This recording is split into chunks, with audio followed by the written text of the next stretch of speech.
Hey, thanks for joining us online and taking in this service of Christ Church of Flagstaff with us here. And if you celebrated Christmas just a couple days ago, man, that was so awesome. I hope your family just enjoyed our celebration, whether we were together with you or you were somewhere else. I hope you had a great Christmas in celebration of Jesus' birth and this Advent season coming to a close. As we look at 2020, I'm just so glad you're taking in this service with us. And what you're doing is allowing a couple hundred of our volunteers to have the weekend off to be with their families and to catch their breath before we start off a new year and just an incredible year of ministry at Christ Church. If you're wanting or capable of helping us with a year-end financial gift, you'll see here somewhere on the screen a link where you can go and donate, and by December 31st, if you do that, then that'll be a tax deductible gift that you can get in before the end of the year. And that just allows us to start 2020 as financially strong as we can. So whether that's something really small or something that seems really large, we thank you for that. And your generosity is what allows us to do everything that our church does. And we're so excited that you're here with us, and I hope you enjoy what we've put together for you here.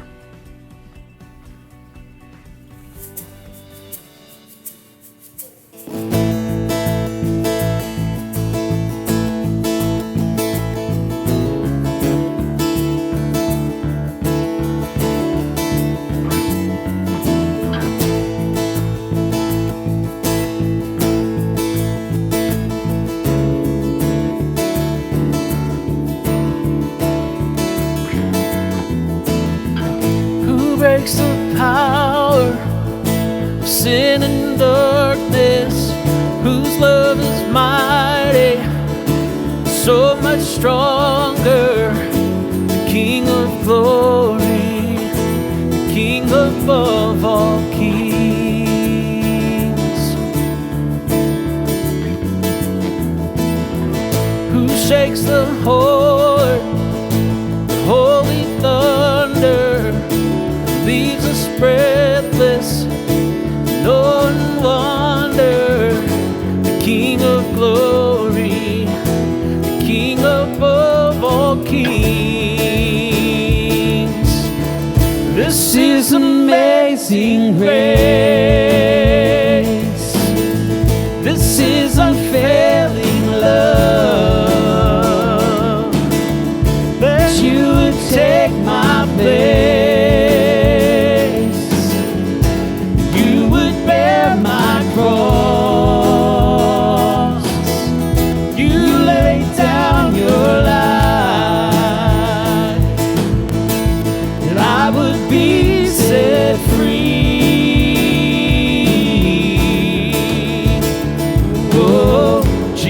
I sing for all that you've done for me.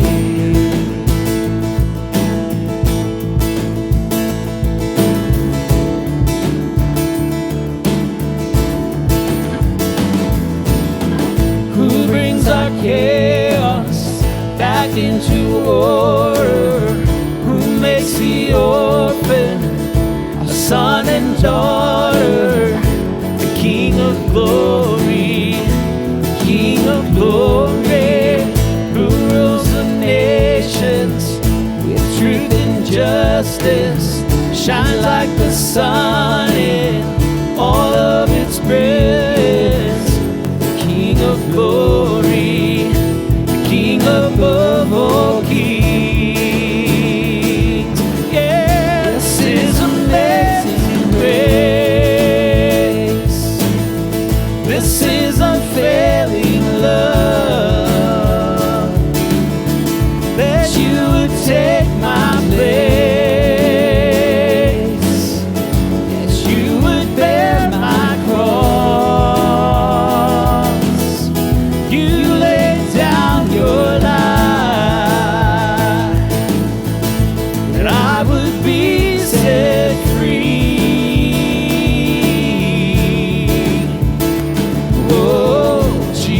I sing for all that you've done for me.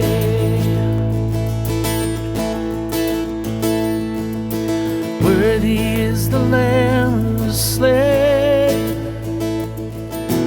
worthy is the King who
You give life, you are love, you bring light to the darkness, you give hope, you restore every heart that is broken. And great are you, Lord.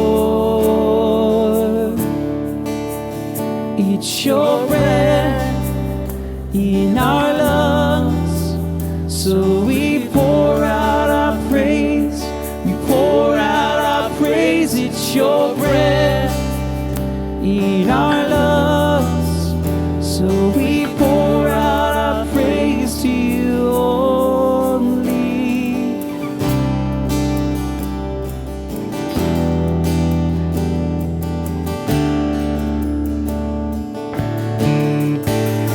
You give light, you are love, you bring light to the darkness, you give hope, you restore every heart that is broken. And great are you, Lord. And it's your breath in our lungs, so we pour out our praise. We pour out our praise. It's your breath in our lungs, so we pour out our praise to you only. It's your breath in our lungs, so we pour out our praise. We pour out our praise. It's your breath in our lungs, so we pour out our praise to you only.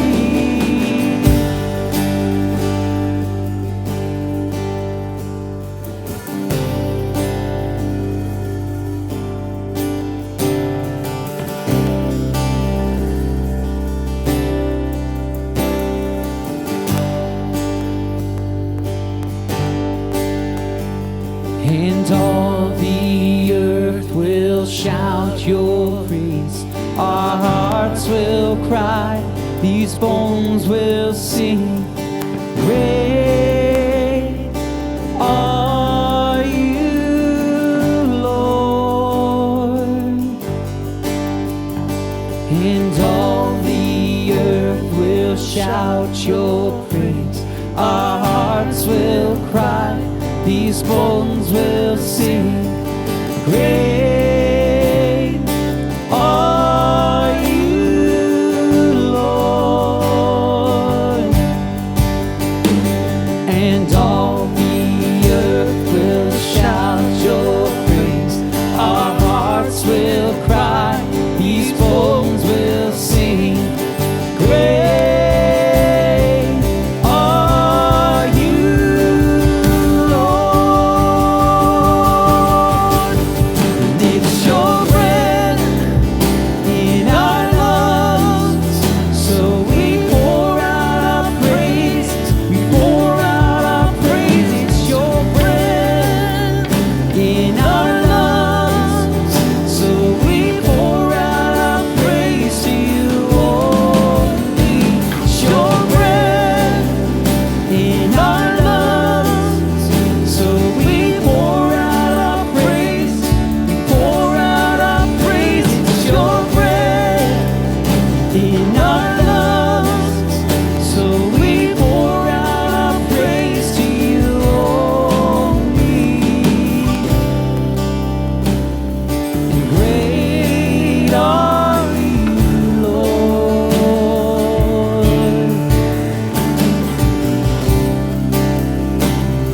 And great are you, Lord.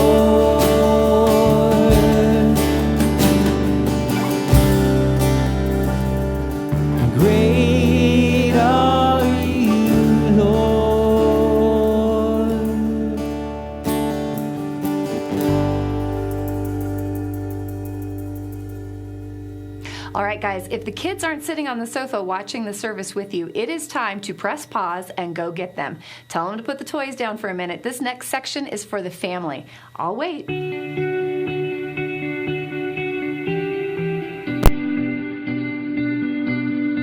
So after Jesus was born, we know that the Magi, or the wise men, followed a star to find him.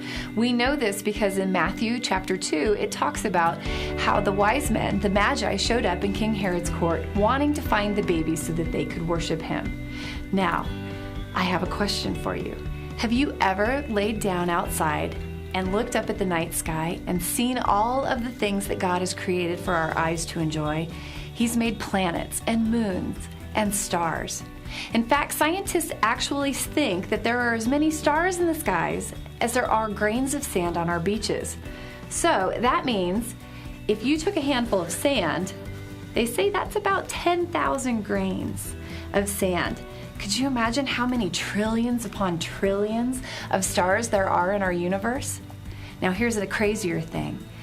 God knows them all by name. In fact, in Psalm 147, verse 4, it says, God counts the stars and he calls them all by name. So, since the kids are with you, grab a piece of paper and have them color as many stars on it as they can, and then name them. So use chalk or a crayon or whatever you've got, and enjoy that time together and come up with as many names as you can. In fact, what do you think the star that the wise men followed was named? God named it. Was it something simple like Bob? Or was it something crazy like supercalifragilisticexpialidocious? Have fun with that. And then stop and look at these people around you and realize that God knows the names of the stars and he loves them and counts them. Think how much more he loves us and how much we love the ones that we're sharing today with.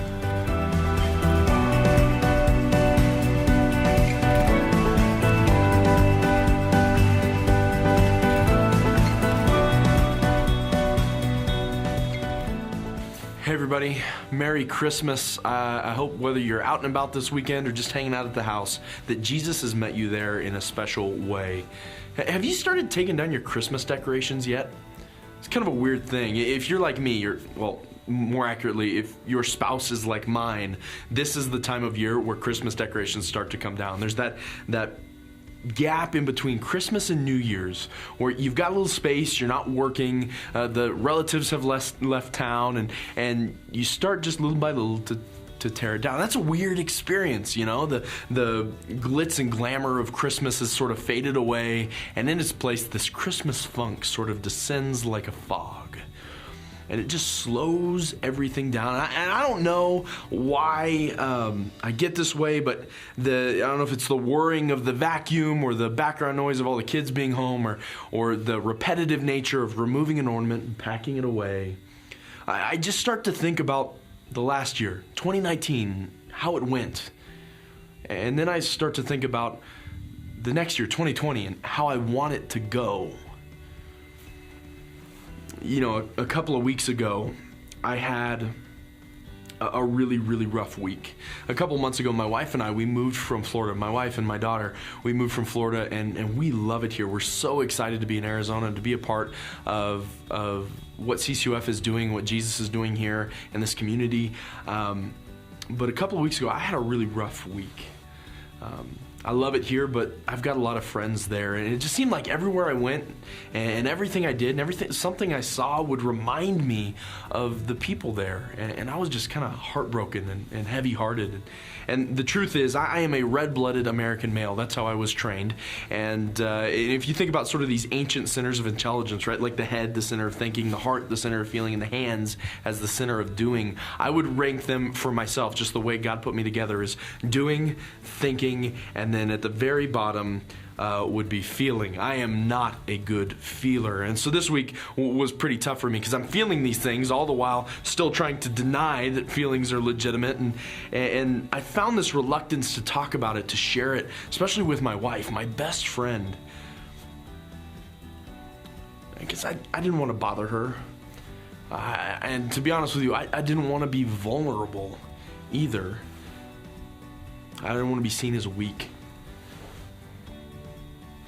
You know, I love the way Paul, one of the early church fathers, he helped people follow Jesus all over the ancient world. I love what he says in Colossians. It's a letter written to a group of people in a place called Colossae. Colossians chapter 3 in your New Testament, verses 1 through 3.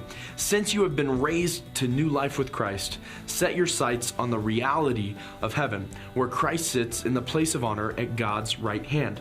Think about the things of heaven, not the things of earth. For you died to this life, and your real life is hidden with Christ in God. Now let's break this down. This is some pretty serious stuff. What Paul is not saying here is to go be a monk somewhere. What Paul is not saying here is to ignore the physical realities of your life, to like not provide for your family, right? Like you have to cook, you have to clean. He's not saying to ignore those things. What he's saying is that we also should pay attention to the spiritual realities. See, the truth about this time of year is it's also the time of year where the great American tradition of New Year's resolutions pop up, right? And there's always the simple ones. I'm going to join the gym and I'm going to go 3 times a week. And I'm going to do the keto diet. I'm just going to eat protein and fat. And then my body will get rid of all the fat, because what could go wrong with that? And by July at the lake, these things are just usually distant memories. What Paul is saying here is we live in a physical reality, but do not ignore the spiritual. See, the truth about our culture is we've been taught, and really we spend most of our time thinking about the realities that we can see, hear, taste, touch, and smell, right? And we've even been trained to think that the highest form of reality is that which you can rationalize or test or observe. And what Paul is saying is something really cool. He said, think about the realities of heaven. That in reality, Paul, the truth behind this is that the physical and the spiritual are one. And Paul continues, he talks about putting to death the sinful and earthly things, evil desires, immorality, lust, greed, or a desire for wealth or material things.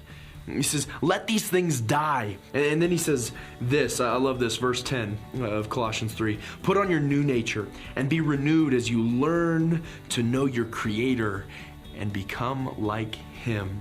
It's this picture of you allowing these things that are holding you back to die and allowing new things to come to life in their place.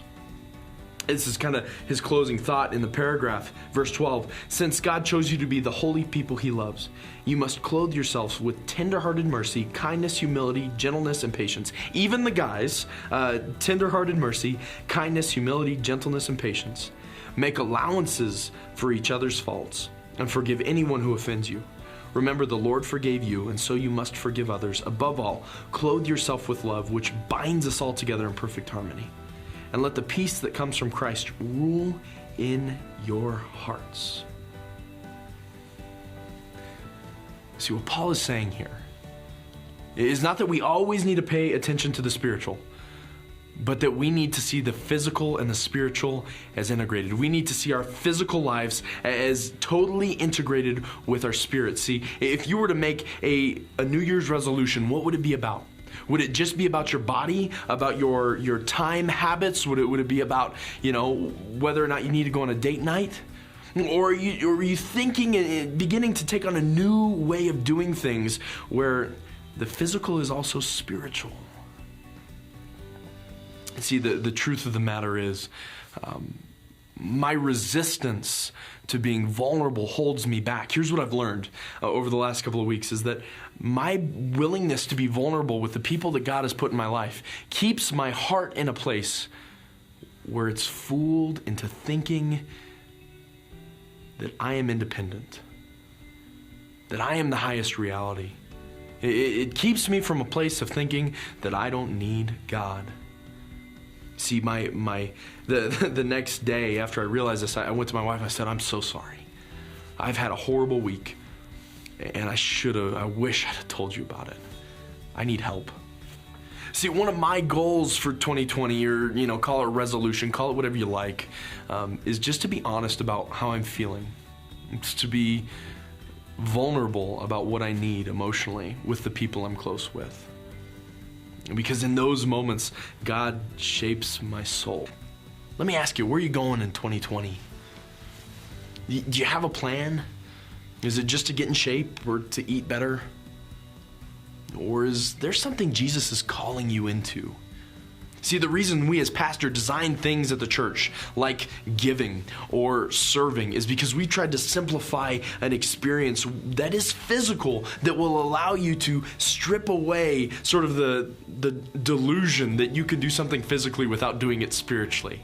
See, we ask for people to give not because we're greedy or want to build an empire, but because we want you to experience freedom from materialism.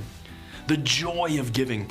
We ask you to serve not because we're desperate, but because we know that when you step out of your own life and step into somebody else's life, that you become a conduit for God's love and you experience it like never before. What's your step in 2020? What physical thing do you need to do that's going to have some incredible spiritual meaning behind it? Maybe you just need to commit to being at each weekend in January as we talk about our new series, this idea of how to keep charged, right? How to stay spiritually connected and how that affects all the other parts of our lives. Man, we're praying for your 2020. We hope that you follow Jesus like never before and that you help somebody else do the same. Let me pray, church, and let's close out. Jesus, thank you for being so present with us. Thank you for being for us, for being with us. Thank you that what we can taste and touch and experience is not the highest reality, but God, that your love, that your spirit, that goes on forever. We trust you. We give you 2020. It's in your name we pray. Amen.